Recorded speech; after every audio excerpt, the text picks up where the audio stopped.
wish I had a camera, but the camera don't work right now. So it is what it is. Okay. How's the development progress over the past few weeks? Experimenting with weekly patches to refine the game led to a decline in patch quality, took a toll on the health of our developers. As we enter 2025, we focused on restricting pipeline to extend the patch cycle. We initially planned to release a patch in the last week of February, 2 weeks after 79. However, we realized the content we were preparing had not reached the level of polish we desired. Instead of rushing it, we decided to delay it by a week to ensure better quality. The upcoming patch will include random dungeons for Goblin and Ruins, along with new perks and spells for Sorcerers, marking the completion of Sorcerer development. Well, that's interesting. We've been constantly considering the fact that players with a gear score of 0 to 24 make up more than 50% of our player base. We've been working to make the game more suitable for casual players by testing various gear score pools and exploring ways to make dungeon escapes easier, allowing players to achieve at least minimal success. However, this also resulted in a loss of game tension and made the experience feel dull. As a result, we've decided to completely separate the two modes, with High Roller mode returning to its original vision. These changes will be included in patch 80 and additional time was needed for adjustments. I don't know what that means, chat. What do they mean by separating the two modes? Isn't it already separate? With longer patch intervals, can Ironmace provide more information to help us understand what to expect? This is something we aim to improve in the future.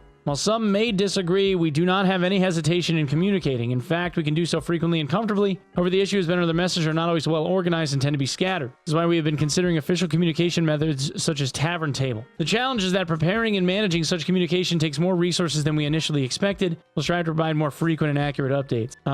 There have been discussions about recent layoffs. The layoffs were unrelated to the lawsuit. Some dismissals resulted from individuals. Yeah, okay, so this is the shit that got what's-his-face fired. Some dismissals resulted from individuals misusing game patch information for personal benefit outside the company. Others were due to continued negligence despite having been given sufficient time to improve. In some cases, there was simply misalignment between the expectations and the individual. Every layoff had a clear and justified reason. So it's not because they're under, like, financial duress. It's because they had to let go of people because they just weren't doing their job right or they fucked around with data that they shouldn't have been fucking around with. Can Ironmace continue operating despite the lawsuit? In the future, we'll try to communicate immediately on the key issues. I think we often miss the timing of communication while we're always busy dealing with real problems. I said problems. To be clear, the lawsuit does not affect the game's service or maintenance. It does take up a significant amount of time from me and key team members. We have to review all legal documents prepared by the legal team and law firm. Many of our team members spend substantial time creating or gathering evidence. This is simply a matter of us working harder. We'll do our best to balance game development. Regarding the mobile contract, this too is unrelated to the lawsuit. We're in the process of terminating the contract by mutual agreement at the request of the other party. I probably didn't do the sales numbers that they were hoping. This won't result in any losses for us, nor will it impact our game's development and service. We'll be looking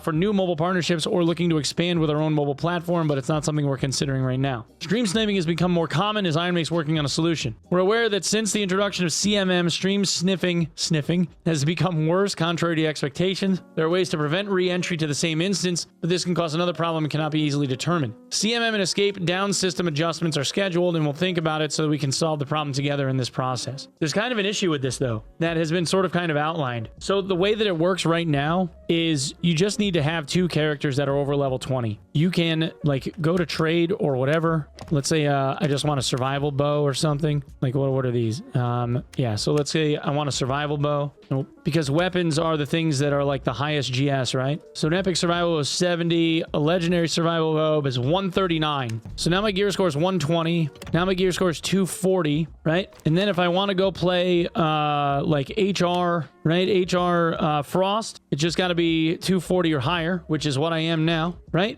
And then I go in and I die. And because the pops are so low, you can abuse the fuck out of this. So I just go in and I get killed. And there's no timeout for getting killed, right? Like I can just run it back.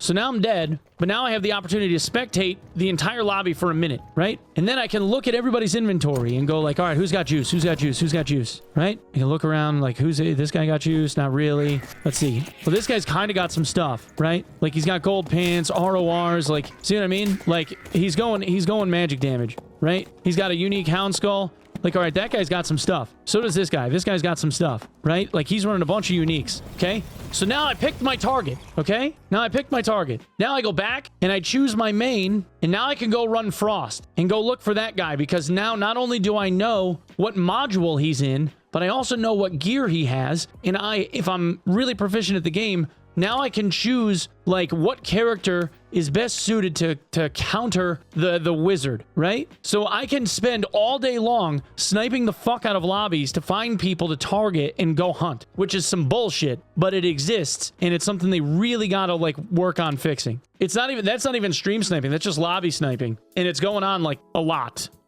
Cheaters seem to be more prevalent. Can we expect improvements? We've been researching a system that allows the player community to help isolate cheaters, and this research is nearly complete. Conceptually, the system is related to adjusting the weight of players' reports based on the report success rate. There's two solutions. The first would be if you go in and you die early, like inside of the first minute or something, there's either a cooldown on being able to re-enter HR, or you have to put them into a lobby that isn't the one that they just died in. So there's no way to go back and like, you know, snipe the shit out of people that are already like in a run. If the population were higher, it wouldn't be a problem. But if you die in a certain on one map, you shouldn't be able to re-enter the same map when you just like re-queue. That just should not be a thing. A proprietary anti-cheat program has made significant progress and is currently undergoing testing in our internal QA server. We've been researching AI integration to enhance anti-cheat efficiency over the past few months, and we reached a stage where we believe it's viable for implementation. We can't disclose all details. We're actively developing and improving these systems, so that's cool. All right, I mean, they're trying. You know, anti-cheat is going to be the thing that's going to be the most costly for them over time, no matter what they do. Can we expect anything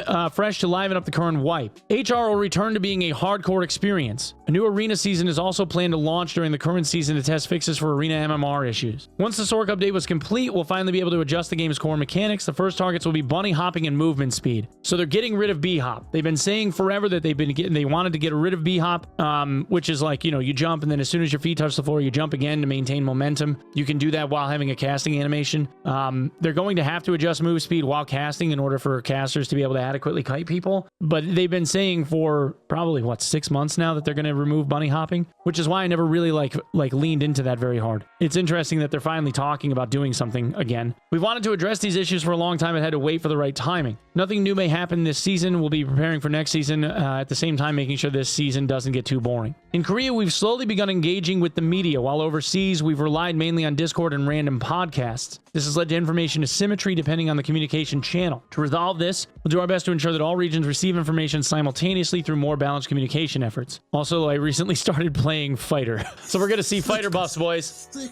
Fighter buffs for sure. Fighter buffs are coming. Fighter buffs for sure. So yeah, it looks like we're going to see some fighter buffs. So yeah, TLDR. Sorks are getting new perks and spells. No mention of Wizard. A lot of like 50% of their, over 50% of the player base is playing 0 to 24 lobbies. And they're saying that they did this, they did this and like people are still staying in 0 to 24, even though they're trying to make it easier for people to be able to like gear up and move up into like the higher level stuff, but they're not doing that. So they're going to make HR more of a hardcore push again, it looks like. I don't know if that means that they're going to get rid of insurance again or what they're going to do there, but I guess we'll see. Yeah, the hot swap thing needs to go too. That's a good point. I don't know why they haven't gotten rid of hot swapping. The whole thing where you like tab into your inventory and then just like drag stuff from like one slot to another, so you don't have the animation to like re-equip your weapons. There's no risk for 0 to 24. That's why no one goes higher. Yeah, I agree with you. I completely agree with you. I don't know what the answer to that is though. Like if you nerf 0 to 24 loot, then people have a tendency to not bother like pursuing it. I think they need to make it so that like, you know, certain minerals and stuff,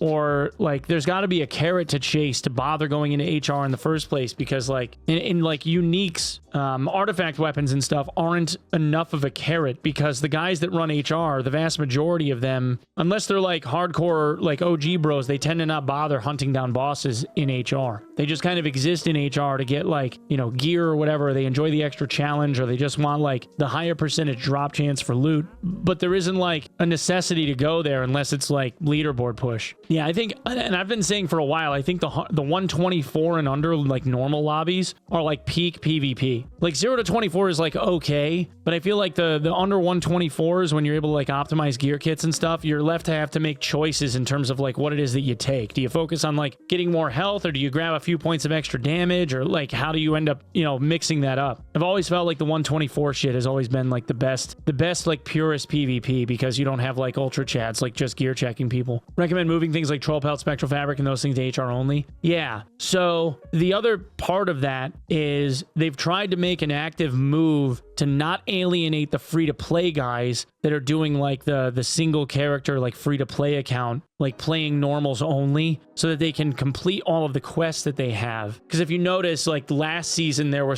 things where you had to kill like elite crossbow skeletons and shit, or like a nightmare crossbowman, and they removed those and then they just changed it into like crossbowmen. So we don't have those things anymore either. Now, I know that like a lot of like the core player base has been people that have ponied up the money, and they're probably just like F the free-to-play people. But I think that they're worried about backlash from like the entitlement side of things with the free-to-play guys. So they tend to cater to them a little bit more, you know? And if you make stuff that's like HR only and it requires like a quest item or whatever to get past it, then you're saying like, well, the free-to-play people have to pay in order to be able to like do the whole game, which then changes the definition, and then it's really more like a demo, right? But yeah, I mean, like this reads pretty good. I don't know why they didn't mention hot swapping. I know that I mentioned bee hopping, and I mentioned the thing about sorcerer and like whether or not we were going to see additional things. I also asked about bard, but they didn't really talk about bard and like the 10 music or like the 10 song thing being like the only thing the bard really builds into.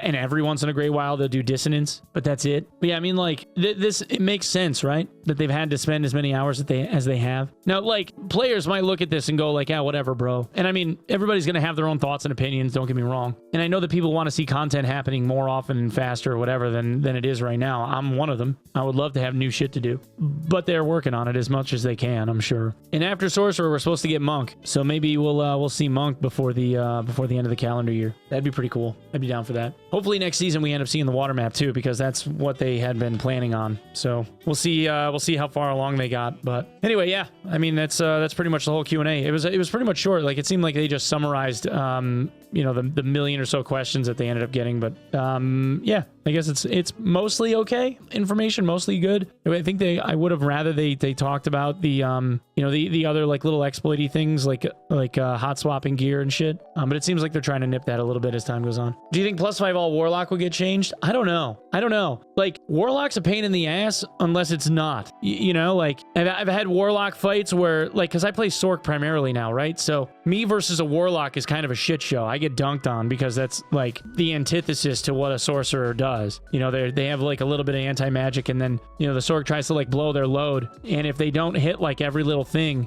and like spike the damage out for them, if the warlock is getting curses off, like you can forget about it. Like they just don't die. But if a warlock is coming up against like a panther druid or something, and the druid gets in on him, the warlock is dead in like 3 hits, right? So it kind of depends on like what the warlock is fighting. Or if a ranger's staying at range and stays out of their curse distances and can hit him in the face a couple of times, then the warlock gets checked, and then they kill themselves on like casting their curses. So yeah, I mean, I don't know like where the balance point is. I don't think that they should be able to buff themselves off of teammates though. I think that that's crazy. Like being able, like if you're in a team with a bard and the bard does a bunch of buffs, that you should be able to like just drain them with spell predation, and suddenly you have the +5 all like right off the rip. Like they need to get rid of that shit. Random dungeon for ruins is going to be insane. Yeah, that's going to be absolutely insane. And then making goblin random, like both boss rooms in goblin being randomized. Also, like there was a specific like tile set for like the siren fight, right? Like for Banshee, there was like a couple of specific tile sets for those stairs, because like one set of stairs came up in a completely different module for Banshee than the other one. So I don't know how they're going to end up like coordinating that. Like, are those two modules always going to show up side by side, or like how are they going to make that work? Oh yeah, and like the revealing powder and like the orbs and stuff. Yeah. I wonder if like the new throwables will be in, because like there's throwables in the video in the game files, but I don't know if there's going to be throwables like in the next major patch. Hopefully for next season. I see like that kind of stuff. I love. I want to see like more of the ability for people to be able to have those types of consumables for like situational things, to let people do like a little bit more skill expression, right? Because then you start like, it's not going to save like a Sork isn't going to get saved because they have like, reveal powder or whatever, right? But there could be a thing where you're able to carry a couple of them, and maybe if the Sork is like really smart and thinking like super ahead, they could toss that out and maybe they get super lucky. You know what I mean? It's not going to replace like light orb, but it'll be like just a little thing in the kit that like 1 out of 25 times you'll be able to stop a rogue. You know what I'm saying? Like it's not going to be perfect. It won't fix it. Like rogue will still be crazily fucking dangerous, but every once in a while you'll be able to catch one. You know what I mean? Like more utility in giving people more choices to make for like situations that they think that they're going to end up in so that they try to be like better prepared. I love those ideas. I think those are fantastic. And they need to have more of that. 100%. The random fire bottle toss that catches the rat form druid. Exactly that. So yeah, I mean, like I'm cool with all of this stuff. I just want to see like more of it, you know. And I really would like to get them like nailed down for another QA. I know that they're talking about trying to do another tavern talk and all, but like it's always been really like nonchalant and like not unplanned, but like a lot more laid back and like way less form factor kind of shit. Being able to have conversations with the devs and just ask them audience questions and see like what they have to say. I know it's a little bit more canned and it's a little bit easier if they can just kind of like put together stuff that they want to show people and like that's all they're going to talk about and that's it. But I always feel like it's a lot more down to earth when they're able to just do QA sessions like live and have people just ask questions of them. I don't know. Maybe I can get a group of streamers together and, you know, we can just ask what each like our communities will have questions and we can just ask them that shit and maybe that'll fly. I don't know. We'll see. But yeah, anyway, like I think this is pretty good overall.